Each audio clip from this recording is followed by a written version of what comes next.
services for 20 years in Iowa, Oklahoma, and Texas. Les Feldick's unique style of Bible teaching has made the books of the Bible come to life.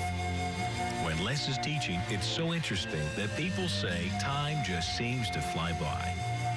And now, here is Les Feldick. Good afternoon, and it's good to have everybody back once again. I think just lost Nancy, haven't we? And you can be turning to Revelation chapter 15, those of you here in the studio. And again, we just want to address our television audience, how we thank the Lord for you and your interest, your letters, and your phone calls. And I just happened to think while I was waiting for the camera to roll, I had an interesting call the other day. At first, he about gave me heart failure. I answered the phone, and he said, "Is this Les?" And I said, "Yes, sir." And he said, "I've just got 2 criticisms of your program." And I thought, oh, boy. And he said, "Number 1, he said, it's too short. And number 2, I don't remember what that one was. Do you remember, honey?" And I had it a minute ago, but I've lost it. But anyway, they were both not real criticisms, but anyway. So we always have to appreciate the phone calls and the letters that people send us. So we're glad that you're with us, and we trust you're keeping up with us as we come through Revelation, as we have explained to our folk here in the studio. And I think I mentioned at the beginning of the last program, Revelation is not a book that you can just take verse by verse, but we have to follow the events. And so now we've come all the way from chapter 11 and finished the trumpet judgments, and now we pick up the bowl judgments in chapter 15. And we'll come right down into verse 1. Where, remember now, we're going down toward that last year or year and a half of the 3.5 years of the last part of the tribulation. These judgments are going to get more severe, and they're going to be coming on the earth faster and faster. And so he says, "I saw another sign in heaven," Revelation 15, verse 1, "great and marvelous, 7 angels having the 7 last plagues." See, now this is the wind down. "For in them is filled up, or is consummated, or is finished, the wrath of God." Now you see how this is constantly emphasized, that we're not in a time of love and mercy and grace. We have nothing to deal with but the wrath of God. Well, I guess Monty reminded me at break time, realizing that we have a varied audience who probably some have never heard this taught before. We always want to realize that for those of us that are believers, we're not going to be here.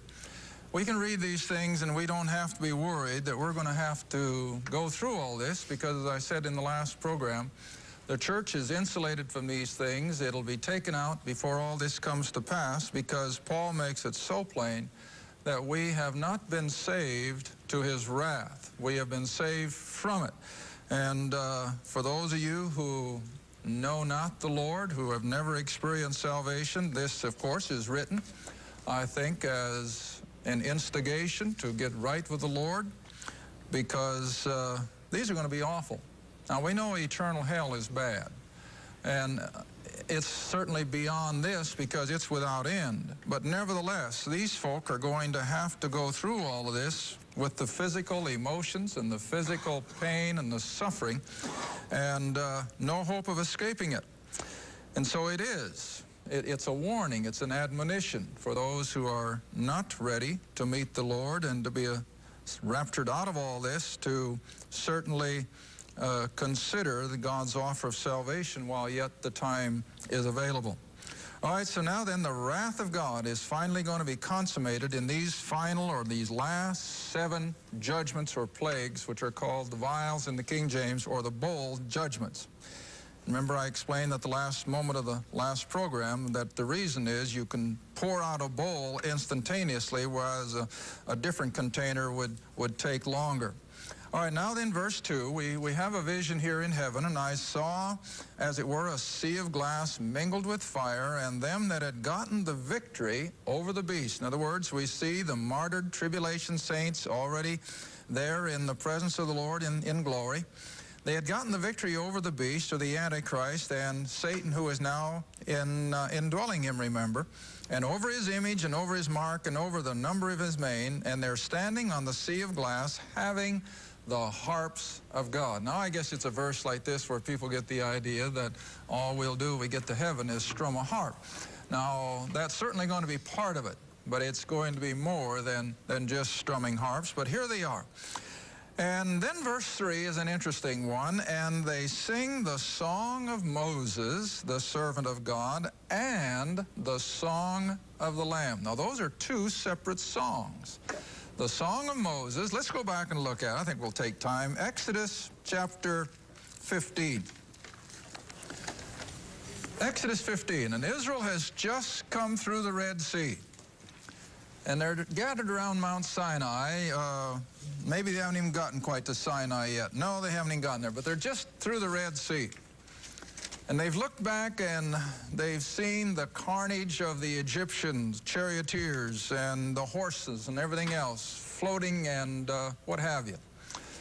From all practical aspects, it wasn't a pretty picture. But when Israel could look back on their years of slavery and mistreatment and their suffering, and then be able to see what had happened to their adversaries, no wonder they could sing.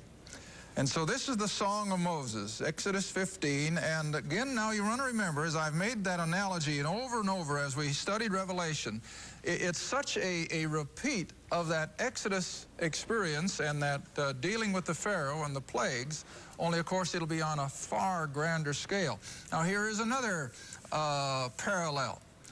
These tribulation saints who are now removed from their suffering and they're in the presence of the Lord, they too will sing the Song of Moses and the Song of the Lamb. All right, now in Exodus 15, we won't take it all verse by verse, it's too long, but here's the gist of it. Verse 1, so then sang Moses and the children of Israel this song unto the Lord, and spake, saying, I will sing unto the Lord, for he hath triumphed gloriously. I remember when I was teaching up in Iowa, I had a class of young people on Saturday night, and the kids would bring their guitars, and we'd always sing songs for probably 20, 30 minutes before I'd start teaching, and one of their favorite songs was based on the Song of Moses.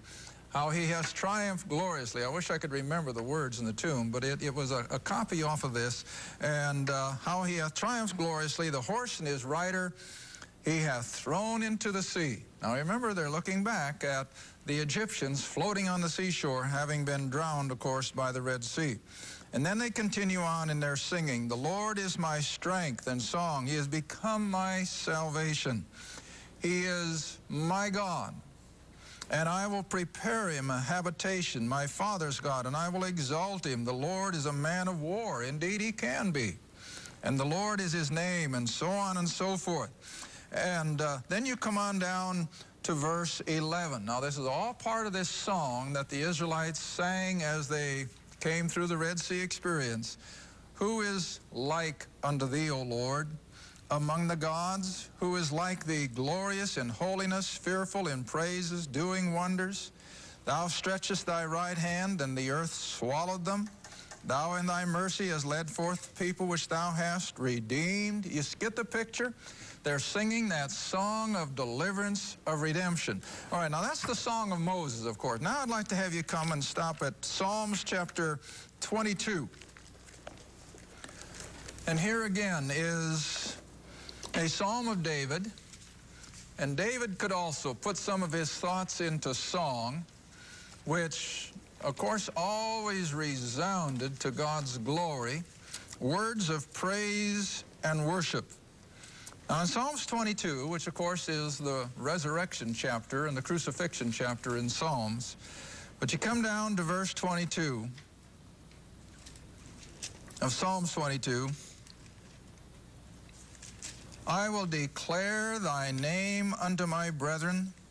In the midst of the congregation I will praise thee. Ye that fear the Lord, praise him. All ye, the seed of Jacob, glorify him. Fear him, all ye, the seed of Israel. And so on and so forth the psalmist goes. Now turn on over to Psalms 86, and you'll see more or less that same theme of exaltation and worship and praise. And this, of course, is what will certainly be so appropriate for those in the very throne room of heaven, having come out of that horrible tribulation experience. All right, Psalms 86, and just come on down to verse 8. Much the same language as you saw back there in Exodus. Psalms 86, verse 8, among the gods, that is, the gods of this world, among the gods there is none like unto thee, O Lord, neither are there any works like unto thy works. All nations whom thou hast made shall come and worship before thee. Now remember, this song is being sung just before the Lord will return and set up his kingdom. You see how appropriate all this is? All nations whom thou hast made shall come and worship before thee. Indeed they will. We'll see that when we get along a little further into the second coming of Christ and the setting up of his kingdom. They'll worship before thee, O Lord, and shall glorify thy name, for thou art great, doest wondrous things. Thou art God alone.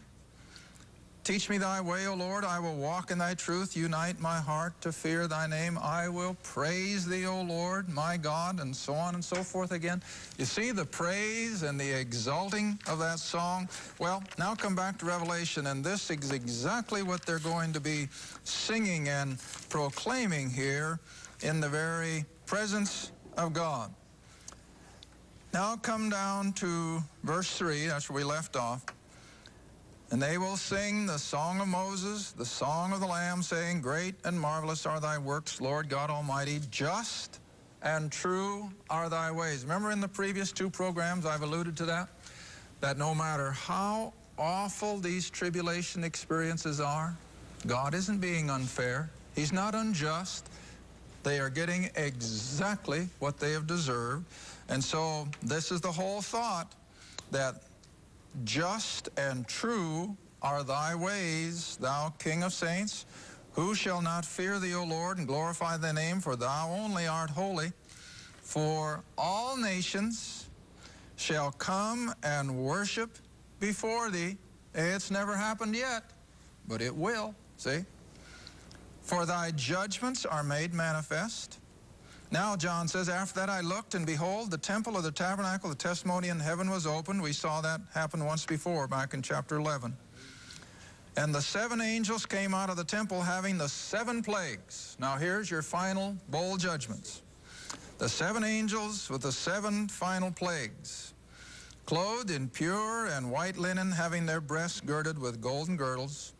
And one of the 4 living creatures, now we've referred to them back early in the book of Revelation, they are angelic beings, and one of the 4 creatures gave unto the 7 angels 7 golden bowls full of the wrath of God. Do you see that? Every one of these 7 bowls are full of the wrath of God. Now this is, of course, a symbolic picture again of how this wrath will be poured out. Verse 8, and the temple was filled with smoke from the glory of God and from his power, and no man was able to enter into the temple till the 7 plagues of the 7 angels were fulfilled. Now, here they come. Here they come. Just boom, boom, one right after the other. Each one getting more severe than the one just ahead of it, leading up to the very Battle of Armageddon. And I don't know whether we'll have time in this half hour. We sure will the next one. And we'll be discussing the Battle of Armageddon and the bringing of the nations to the Middle East. But first, chapter 16, verse 1. And I heard a great voice out of the temple saying to the 7 angels, go your ways, pour out the bowls of the wrath of God upon the earth. Verse 2, and the first angel, that is, went and poured out his bowl upon the earth, and there fell a noisome and grievous sore, or boils is what they had in Egypt, remember, upon the men who had the mark of the beast, and upon them who worshipped his image. Now, remember that early on, just as soon as people accept that mark of the beast, that number, and which I feel is a computer number, a credit card type thing, or a transaction card.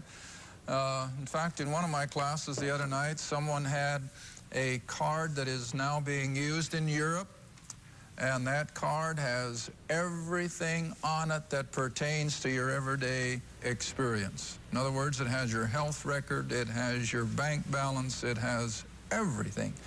And it's already in common use in Europe. And that, too, is just a stepping stone to, I think, this so-called mark of the beast, which will be much the same thing, where they cannot buy, they cannot transact unless they have this card and this number, which, of course, will be put upon the forehead or in the hand.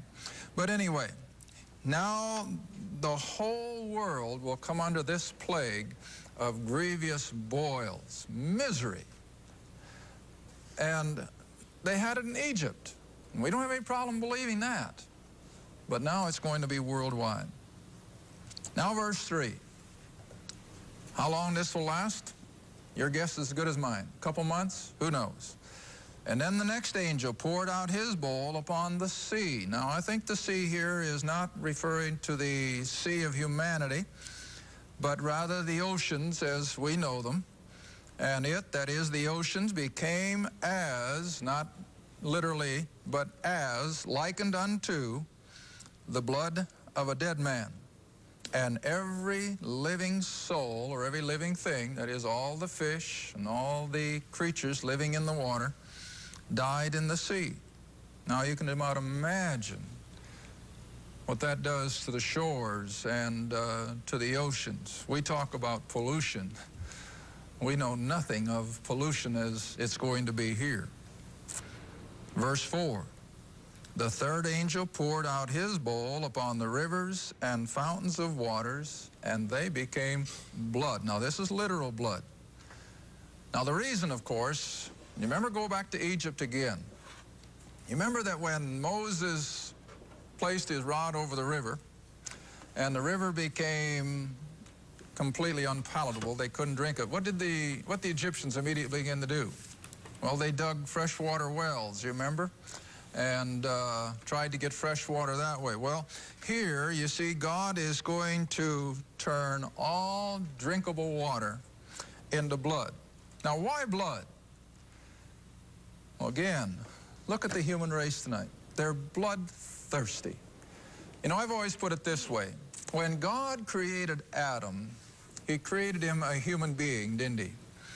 But as soon as Adam became a sin creature, he became inhuman. And all you have to do is look at your newspaper tonight, and what has mankind become? He has become an inhuman being. See, there isn't another species on earth that misuses their own species as man does his. You don't see wild animals tormenting each other. You don't see anything in all of the wild kingdom that torments its own. Only man. And you just see, you can see that, well, like even in the Middle Eastern nations, we used to think back at the time of Desert Storm, I suppose we were more or less made aware, that the Iraqis were the masters of torture. But the Jerusalem Post made it so evident they're second class when it comes to torture. It's the Syrians that are masters at it. In other words, that's the ones that we're trying to sally up to, their present-day government and so forth, and make peace between them and Israel. But see, the Syrians are adept at torture. They can dream up things that no one else can dream up, evidently. But whatever. Man has that intrinsic ability to somehow just be bloodthirsty. And so what God is saying, all right, you've been bloodthirsty now for 6,000 years. Now drink it. Now drink it. And it becomes a plague. You see that? Verse 5, and I heard the angel of the waters say, thou art righteous. You see that? Even the angels will never come back and say, well, now, God, why are you doing this? Why are you bringing such devastation upon your creation? But instead they say what? You're righteous, Lord. They're getting what they deserve, see? O Lord, who art, who was, and shall be, because thou hast judged this. And here it comes, what I've just explained, now in verse 6. For they, that is the whole human race, they have shed the blood of saints and prophets. Now again, let's go back to history. History tells us that during the Dark Ages, that period of time from about 500 AD to 1500 at the time of the Reformation, that'd be about 1,000 years, wouldn't it? During that 1,000 years of human history, they now estimate that, again, 50 million Christians were put to death, martyred. Many of them horrible deaths that we can't even imagine, and yet they did it gladly for their faith. All right, you bring it on up to recent history. Again, during the 70 years, now that's interesting that communism reigned 70 years, because the number 70, I think, is indicative of something. But communism ruled Russia 70 years. And again, that same figure keeps popping up. 50 million people were put to death in communist Russia in that 70 years. 50 million by their own government. All right, so indeed, they have shed the blood of saints and prophets. And now the angels say, you've given them blood to drink. And hey, it's what they had coming. They're worthy. Verse 7, and I heard another out of the altar say, even so, Lord God Almighty, true and righteous are thy judgments. Now, you see the emphasis here? Because I know the first thing that we humanly think is, well, God isn't being fair. I mean, after all, why does this one generation have to come under such terrible cataclysmic events? Well, it's because this generation is just simply bringing to a head everything that the previous generations have been sowing the seeds of. And you see, God has always done that. And again, we can't always reconcile it. Why does God bring just judgment and chastisement upon this generation because of something that 3-4 generations back they were guilty of? Well, it's just the way God does it. You remember back in the verses that contain the 10 Commandments, what does he say? And I will visit down to the 3rd and 4th generation. See, that's the way God does things. Well, time moving on. Let's go to verse 8. Now the 4th angel poured out his bowl upon the sun, and power was given unto him to scorch men with fire or intense heat. Now let's go back to Isaiah 13, because you see, I always like to help people realize that even the book of Revelation, there are some groups who think it shouldn't even be in our Bible, but it still fits with all the rest of the Old Testament. Isaiah chapter 13.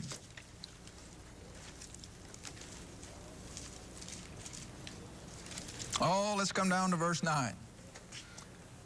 Isaiah 13, verse 9. Behold, the day of the Lord cometh cruel, both with wrath and fierce anger. Now this is Isaiah, written 700 years before Christ. To lay the land desolate, and he shall destroy the sinners or the rebels out of it. Now here comes verse 10. For the stars of heaven and the constellations thereof shall not give their light. The sun shall be darkened in his going forth. The moon shall not cause her light to shine. I will punish the world for their evil and the wicked for their iniquity. I will cause the arrogancy of the proud to stop and will lay low the haughtiness of the terrible. See? Now that's what Isaiah wrote clear back there. Now, in another place, and I just can't think right now where it's at, but it's in Isaiah, where the earth will be moved out of its orbit. And we know from our science and astronomy and so forth that if the earth was tilted just 2 degrees off of what is normal, the earth would either burn up with heat or would freeze up in the cold. Just 2 degrees variance. Well, now you see, the Lord will actually cause the earth to move in and out of its orbit. What's it going to do to weather? It's just going to throw it into total mayhem. We're already seeing just a little bit of it, of the bizarre weather on various places around the world. But you see, all he has to do is move that planet just a degree or so, and the earth will come under intense, scorching heat. All right, time's going fast. Let's come back again to Revelation. I'd like to finish the 6 bowls, and I want to be ready then for the Battle of Armageddon in our next lesson. So now then in Revelation 16, come down to verse 10. Now the 5th angel poured out his bowl upon the seat or the throne of the beast, which of course is now in Jerusalem, remember. And his kingdom, remember that's worldwide, he's the world ruler, and his kingdom was full of what? Darkness. Now again, because of what God will do with the planet in its orbit, it'll lose the light of the sun or it'll burn in its heat. But now it comes into total darkness. What happened in Egypt? Same thing. It got so dark that they couldn't even see their hand in front of their face. And so they gnawed their tongues for pain. But verse 11, what does it cause? Not a repentance, but a total arrogant blasphemy. And they blasphemed the God of heaven because of their pains and their sores, and they repented not of their deeds. Now then, verse 12, and the 6th angel poured out his bowl upon the great river Euphrates, and the water thereof was what? Dried up. Remember I told you a couple programs back that the Euphrates is the biggest natural barrier to that great army coming from the east? Well, I'm sure you all read the other day the same thing I did. The Turks are building a high dam up there on the headwaters of the Euphrates. And what are they afraid it's going to do downriver? Dry it up. And indeed it will. The Euphrates will be dry as a bone. And the rivers will be such that the nations of the east can come. Now then, verse 12, finishing it.